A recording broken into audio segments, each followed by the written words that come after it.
Olá, boa tarde. Após a divulgação do relatório sobre os abusos sexuais no interior da Igreja, o momento remete agora para os gestos de mudança, mas também de acolhimento por parte da Igreja. É um tema que vamos analisar com o jornalista e advogado José Ribeiro Castro. Será logo após os temas da atualidade religiosa, onde neste dia destacamos a rubrica A Semana do Papa.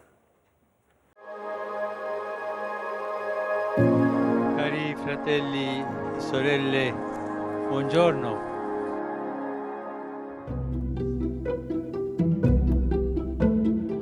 Antes do seu retiro de Quaresma, esta semana, o Papa encontrou-se com os peregrinos para rezar o Ângelus, uma cerimónia marcada pela atenção aos sofrimentos da humanidade. Giungono ancora notizie dolorose dalla Terra Santa. Tante persone uccise, anche bambini. Come fermare questa spirale di violenza? Rinnovo l'appello a far sì che il dialogo prevalga sull'odio e sulla vendetta. E prego Dio per i palestinesi e gli israeliani affinché trovino la strada della fraternità e della pace con l'aiuto della comunità internazionale. Ho saputo con dolore del naufragio avvenuto sulla costa calabrese presso Crotone. Già sono stati recuperati 40 morti, tra cui molti bambini. Prego per ognuno di loro, per i dispersi e per gli altri migranti sopravvissuti. Ringrazio quanto hanno portato soccorso e coloro che stanno dando accoglienza. La Madonna sostenga questi nostri fratelli e sorelle. E non dimentichiamo la tragedia della guerra in Ucraina.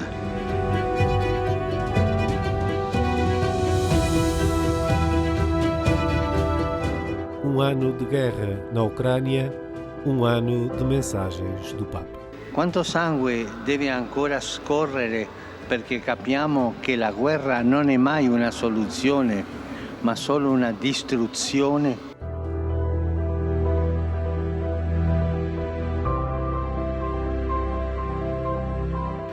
È angosciante che il mondo stia imparando la geografia dell'Ucraina attraverso nomi come Bucha, Irpin, Mariupol, Izum, Saporincia e altre località, che sono diventate luoghi di sofferenze e paure indescrivibili.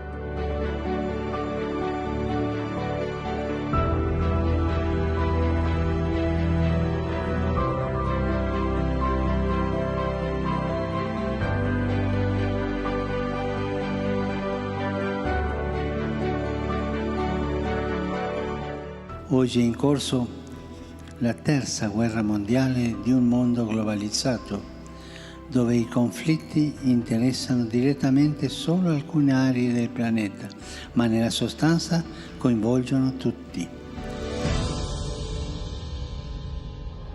E non dimenticatevi di pregare per me. Arrivederci. Correntes religiosas diante da descolonização, um espaço de reflexão sobre o 25 de abril de 1974.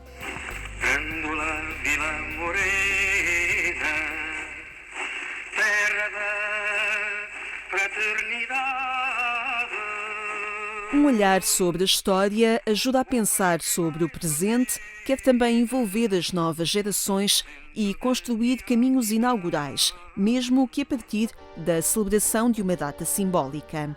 As jornadas de estudo, organizadas pelo Centro de Estudos de História Religiosa da Universidade Católica Portuguesa, quiseram também colocar com rigor o contributo que vozes desconhecidas tiveram na construção de um tempo inaugural. Este aspecto não é demasiado conhecido, sobretudo do grande público. Nós temos um conjunto de estudos muito interessantes sobre algumas figuras da Igreja, quer da hierarquia, quer do laicado, que se envolveram em contestação contra o regime em períodos anteriores, temos referências tão importantes como o do Bispo do Porto, mas a verdade é que, a partir dos anos 60, mesmo essa contestação da Igreja mudou. Mudou por motivos vários e assumindo características novas. E no iniciar do processo democrático, que começou antes de 1974, percebe-se a complexidade do caminho e posições do catolicismo não necessariamente conformes às posições do regime.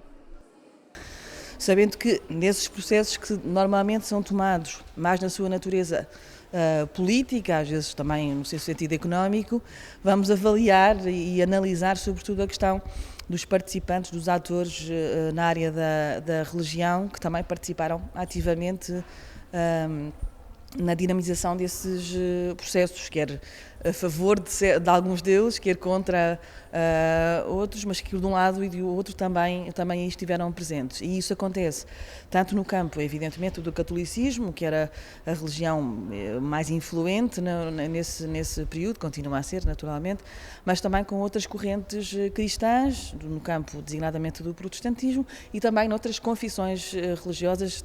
O exercício do rigor histórico quer aqui ser levado às gerações nascidas no pós-25 de Abril.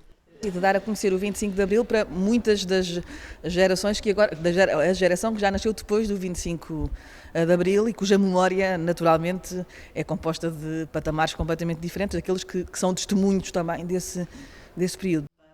Nos 50 anos do 25 de Abril, a Comissão Comemorativa e o Centro de Estudos de História Religiosa da Universidade Católica Portuguesa caminham em parceria para lançar novos olhares sobre o futuro. Evocar estes momentos permite-nos, sobretudo, envolver novos setores da sociedade portuguesa e, sobretudo, os mais jovens, nesta reflexão sobre o nosso passado, perspectivando o que deve ser o nosso futuro. Acrescentaria que nesse amplo arco temporal que as comemorações encerram, que só terminarão em 26 com a evocação das primeiras eleições autárquicas, celebramos também os 40 anos da adesão de Portugal então à Comunidade Económica Europeia. Portanto, é todo um percurso do nascimento de um Portugal novo que é preciso redescobrir e, sobretudo, perspectivar para o futuro. 2 dias de estudo que não se encerram no tempo nem no modo, mas querem abrir caminho para conjugar com os homens de hoje os passos da democracia e da participação. Santuário de Fátima recebeu quase 5 milhões de visitantes em 2022. No encontro de hoteleiros e responsáveis de casas religiosas, o Santuário de Fátima divulgou os dados referentes ao ano de 2022. Apresentou o tema do ano pastoral, que está em sintonia com a Jornada Mundial da Juventude. Depois da pandemia, aquele santuário mariano está a voltar à normalidade. Fátima registou um número crescente de peregrinos que nos atreveríamos a apelidar de regresso a números de antes da pandemia, isto é, a 2019. Mais peregrinos, quase 5 milhões, contra os 2,4 milhões de 2021. Mais celebrações, 8.271, em vez das 5.077 de 2021.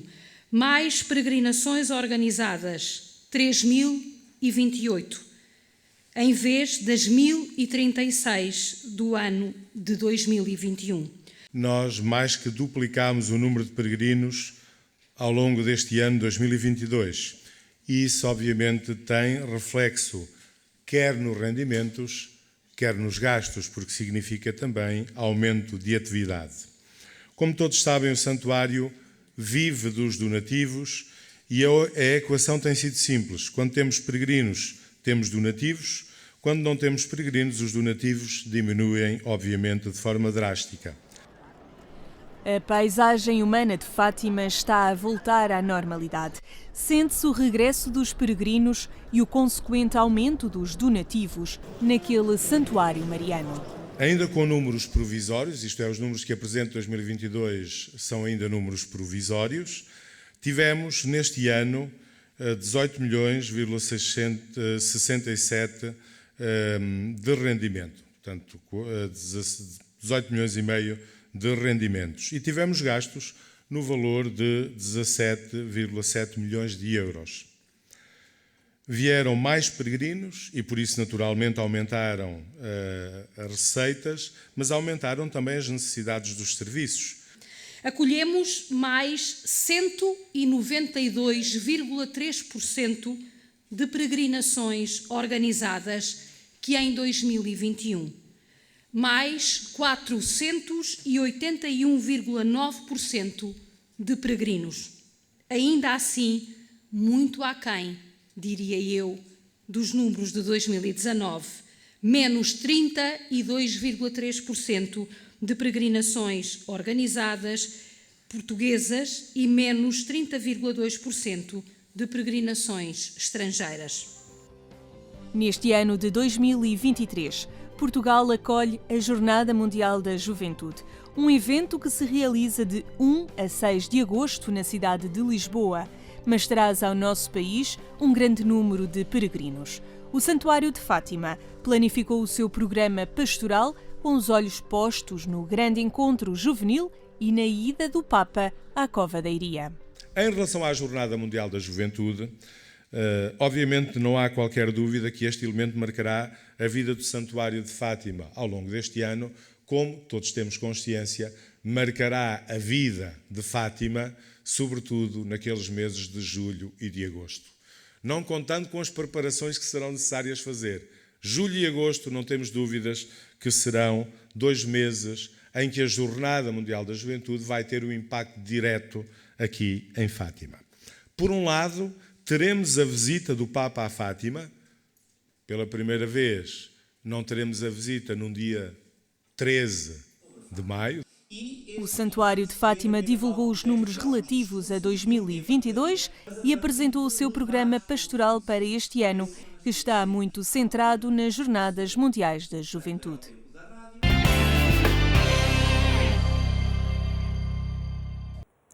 São temas que pode acompanhar em agência.eclesia.pt. Agora, os efeitos da divulgação do relatório sobre os abusos sexuais na Igreja Católica é um desafio à mudança, a atitudes e práticas de renovação, de mentalidades. Connosco o jornalista e advogado José Ribeira Castro. Boa tarde por estar aqui entre nós, uma vez mais, no programa Eclésia. Foi importante a Igreja ter tomado este passo. Foi uma atitude, não sei se considera, de coragem a entregar uma comissão independente à avaliação e um estudo de um tema destes? Sim, creio que sim. Faço parte daqueles que saúdam essa coragem da Conferência Episcopal e a forma como acompanhou o processo, de uma forma geral, com grande abertura e apoio. Houve um caso ou outro que mereceu referências críticas. E que foi representado, enfim, pela presença da Generalidade dos Bispos na Gulbenkian quando foi da apresentação do relatório. Enfim, é um momento particularmente difícil, mas creio que a Igreja Portuguesa fez bem em estar presente e, portanto, em ouvir o conjunto de factos, de revelações, de recomendações que ali foram transmitidas. Agora, os bispos refletiram, ou estão ainda a concluir a sua reflexão sobre esse relatório, que é um relatório denso, extenso. Eles amanhã vão reunir-se, precisamente, sim, também em torno destes temas. E tomar decisões, que esse é o importante, é virar a página. Portanto, acorrer a estes problemas que foram revelados e, na linha de decisões que já tinham sido tomadas, reforçar esse virar de página. Virando esta página, que página será a próxima? Como é que entende que poderá ser essa página? Eu até escrevi algumas considerações sobre isso. Enfim, ainda não li na íntegra o relatório. Enfim, é preciso lê-lo e digeri-lo lentamente, mas li os aspectos essenciais. E creio que do relatório, enfim, há 2 objetos essenciais: os abusadores e as vítimas. E, portanto, relativamente aos abusadores, a linha é aquela que definiu o Papa: tolerância zero.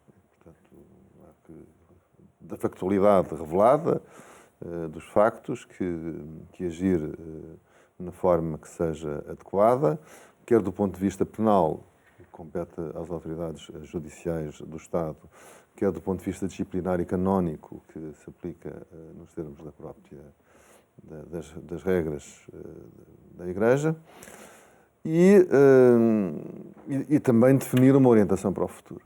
Já havia a orientação, desde há alguns anos, de que caso conhecido era caso participado, portanto é preciso reforçar essa orientação e isso tornar-se claro em todas as células da Igreja, de cada paróquia, cada diocese, cada congregação, que essa seja uma atitude nova e, efetivamente, enfim, como disse, na linha de orientações que já estavam definidas nos últimos anos. É preciso fortalecê-las, porque, infelizmente, ninguém pode garantir que não possa vir a acontecer um ou outro abuso. Enfim, como eu costumo dizer, nós fazemos códigos penais há muitos anos e ainda não acabamos com o crime, nem essa é a sua função. O que é preciso é que haja resposta pronta quando ele acontece e, portanto, há aí uma mudança de atitude que é importante e também relativamente às vítimas, ir ao encontro delas. Portanto, aqui há algum vazio, houve alguns estudos feitos sobre projeções, eram projeções, e acho que na medida do possível é preciso chegar a essas vítimas, portanto, para sarar feridas que existam, restabelecer a confiança, etc. Há nestas ocasiões o perigo de tomar o todo pela parte, muito se escreveu por estes dias em relação a estes temas. É um momento, obviamente, doloroso, mas também desafiante, nomeadamente para os cristãos. Sim, doloroso é, não é? Portanto, estas histórias, enfim, que algumas foram reveladas na sua absoluta crueza para que ninguém tenha dúvidas do que é que estamos a falar e do caráter absolutamente intolerável do que está a falar, obviamente que mancham e abalam também os católicos. Os católicos também se sentem perturbados por isto e os católicos também têm uma atitude de confiança e de exigência para os seus bispos para que atuem e, portanto, tornem a Igreja, o corpo da Igreja, o mais possível imune a este tipo de circunstâncias. Há esse risco. Eu também escrevi um artigo chamado Gratidão, para que isto não abala, digamos, no meu caso, a fé e a gratidão que tenho pela Igreja. Aliás, enfim, em todas as missas nós rezamos pela Igreja Santa e Pecadora, mas isto, para terceiros, pode parecer uma expressão um bocado cínica, não é? Portanto, nós temos de ter cuidado de não nos escondermos atrás destas frases, como se fossem clichês, e, portanto, acharmos que isto não tem importância nenhuma, porque é assim mesmo. Não, tem muita importância. É evidente que o mal é geral, é transversal a toda a sociedade, e, portanto, pode-se compreender no sentido de contextualizar algumas coisas que se passaram. Enfim, foram estudados casos desde 1950, desde há 60 anos, portanto, é uma longa período de tempo, com diferentes formas de vida do país, de regimes, de concepções sociais. Portanto, pode-se contextualizar, mas a Igreja, nestas matérias, tem que ser mais exigente sobre si própria. Não pode desculpar-se, era assim, porque a Igreja tem, digamos, responsabilidades morais muito fortes e, portanto, deve velar de uma forma particularmente atenta pela sua exemplaridade e a exemplaridade dos seus ministros. A sua expectativa em relação também a este encontro da Assembleia, da Conferência Episcopal, que acontece amanhã, que venha na linha também da coragem manifestada a quanto de um primeiro momento em que se tomou esta decisão de convocar uma comissão independente? Sim, creio que sim. Enfim, é isso que se espera, que esteja. Portanto, eu defini, digamos, duas linhas, enfim, que me pareceram ser a síntese adequada. Tolerância zero, na linha dos observadores, quer para o passado, dos abusadores, quer para o passado, quer para casos que venham a ocorrer ou que venham agora a ser denunciados. Enfim, sabemos que entretanto, houve mais denúncias, houve mais queixas, haverá também que examiná-las. E solicitude para com as vítimas, quer dizer, é preciso que que as pessoas sintam, da parte da Igreja, uma atitude de solicitude, até para que pessoas que foram abusadas ou venham a ser, não tenham a mais pequena dúvida que têm nos responsáveis da Igreja, desde a paróquia ao Presidente da Conferência Episcopal, um amigo e um aliado em que pode pedir socorro, não é? Que é aquilo que muitos, ao longo em áreas do passado, não o sentiram. Existem as comissões diocesanas, mas parece que de alguma forma... Eu creio que era importante, esse instrumento é importante, não é? Foi definido, aliás, nestes esforços últimos que os bispos fizeram, mas talvez fosse útil rever as comissões diocesanas para verificar que recebem plenamente o espírito que resulta, digamos, do rescaldo deste relatório da Comissão Independente. Também se fala que poderão ser assistidas por um conjunto de especialistas na área da psicologia, da saúde mental, etc. Enfim, que são, digamos, um corpo técnico que pode assistir para áreas especiais nesta área, e isso também deve ser tornado claro e definido. E a continuidade de uma comissão independente, parece-lhe que faz sentido? E existir uma estrutura mais isenta no sentido de distante? Sim, é uma comissão, mas quer dizer, eu acho que as responsabilidades agora não são tanto só do levantamento, mas é da ação. Não é? Portanto, e, nomeadamente, na área de chegar às vítimas, há aí vazios que importam ser preenchidos. Portanto, enfim, sabemos que houve 500 e tal depoimentos, mas muitos deles anónimos, portanto é preciso aprofundar para saber se se pode chegar a dados, referências pessoais concretas, que é do ponto de vista da responsabilização do abusador, que é do ponto de vista do socorro às vítimas, e a partir desses depoimentos a Comissão fez um esforço para chegar, digamos, a uma estimativa que publicou. Mas, enfim, esta questão não é uma questão de estatística, quer dizer, não interessa muito saber, foram 4.815. Enfim, interessa saber quem é que foi cada um desses 4.815 e ver o que é que se pode fazer no sentido pode chegar a números mais baixos ou mais altos, enfim, portanto, é preciso chegar às vítimas, não é? E, portanto, creio que isso é uma responsabilidade que se põe às estruturas eclesiásticas procurar fazer esse esforço de chegar às vítimas. Muito bem, José Ribeiro Castro, muito obrigado por esta partilha e presença aqui no nosso programa. Nós ficamos por aqui, já sabe que a atualidade religiosa está no portal da agência Eclésia. Tenha então uma boa tarde e até amanhã, se Deus quiser.